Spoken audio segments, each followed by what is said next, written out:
اللہ کرے بھائی ہمارے گھروں کا ماحول، ہماری زندگیوں کا معمول قرآن کی تلاوت پہ آ جائے، قرآن کی تلاوت پہ۔ رمضان آ رہا ہے، اگر ہم رمضان میں معمول بنا لیں، ایک ہدف مقرر کریں، ہدف مقرر۔ میں نہیں کہہ رہا آپ روز ایک قرآن ختم کر لیں، یہ نہیں کہہ رہے ہر 3 دن میں آپ قرآن ختم کر لیں۔ اگر ایسا بھی ہو جائے، ناظرہ پڑھنے والے 10 دن میں ایک قرآن ختم کریں، دوسرے عشرے کے اندر بھی ایک قرآن ختم کریں، اور پھر آخری عشرہ تو ماشاء اللہ طاقتوں کا ہوتا ہے، اس میں طے کر لے 3 قرآن ختم کرو، تو یوں رمضان میں 5 قرآن ختم ہو سکتے۔ چلو آخری عشرے میں 2 قرآن ختم کر لے، 4 قرآن ختم ہو جائے، روز 3 سپارے پڑھ لینا، کیا مسئلہ؟ رمضان آیا ہے، سیزن آیا ہے، رمضان تو ہے ہی قرآن کا مہینہ۔ ایک آدمی ہدف مقرر کرے نا بھائی، ہم نے اتنی تلاوت کرنی، پہلے عشرے میں 1 قرآن، دوسرے عشرے میں 1 قرآن، اور انشاءاللہ تیسرا عشرہ تو ہے ہی اللہ کے لیے 100%، اس میں ہم 3 قرآن ختم کر لیں گے، چلو 2 ختم کر لیں گے۔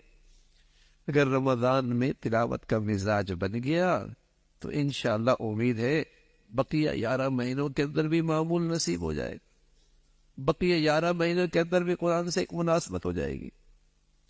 اب یہ ہم 10 دن میں ختم کر رہے ہیں، بقیہ سال کے اندر کوئی بات نہیں، مہینے میں 1 ختم کر لیا کریں گے، مہینے میں 1 ختم کر لیا کریں گے بھائی، 11 مہینوں میں آپ کے 11 قرآن ختم ہو جائیں گے۔ اللہ نے زندگی دی ہے، اللہ نے فرصت دے رکھی ہے، اللہ نے معاشی سہولیات دے رکھی ہیں، اللہ نے صحت دے رکھی ہے، اللہ نے بے شمار نعمتوں سے نواز رکھا ہے، اور اس میں فائدہ بھی ہمارا ہے، اس میں نفع بھی ہمارا ہے۔ تو گھر کی عورتوں کو بھی اس معمول پہ لے کے آئے۔ آپ کی بچیاں پڑھنے جاتی ہیں، آپ کے بچے اسکول کالج یونیورسٹیوں میں جاتے ہیں، آپ کے بچے کاروبار میں آپ کے ساتھ شریک ہیں، ان کو بھی اس معمول پہ لے کے آئے کہ بھائی گھر میں سویرے سویرے تلاوت ہوگی۔ گھر میں ناشتہ کوئی نہیں مل رہا جب تک کہ بھائی تلاوت نہیں ہوئی۔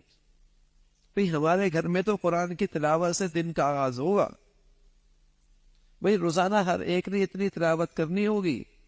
ہوتا نا کھانا ابا کے ساتھ کھانا ہے، ایک کھانا ابا کے ساتھ، ہاں کچھ دیر ابا کے ساتھ بیٹھنا ہے، بہت اچھی بات ہے کہ بھائی کچھ دیر قرآن کی تلاوت بھی ہم کریں گے گھر میں، کچھ دن ہم اپنے گھر میں قرآن کی تلاوت بھی کیا کریں، دیکھو گھر میں اتنا سکون ہوگا، اتنی برکتیں ہوں گی۔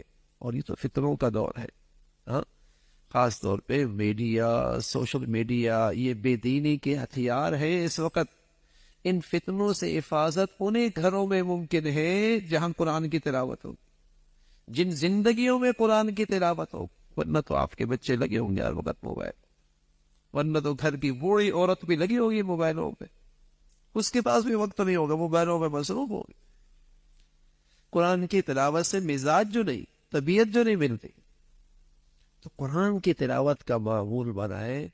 پیارے دوستو، اگر آپ کو یہ ویڈیو اچھی لگی تو ویڈیو کو لائک کیجئے اور چینل کو سبسکرائب کر کے گھنٹی کے بٹن کو دبا دیجئے، اور اس دینی پیغام کو پھیلانے کے لیے زیادہ سے زیادہ شیئر کیجئے۔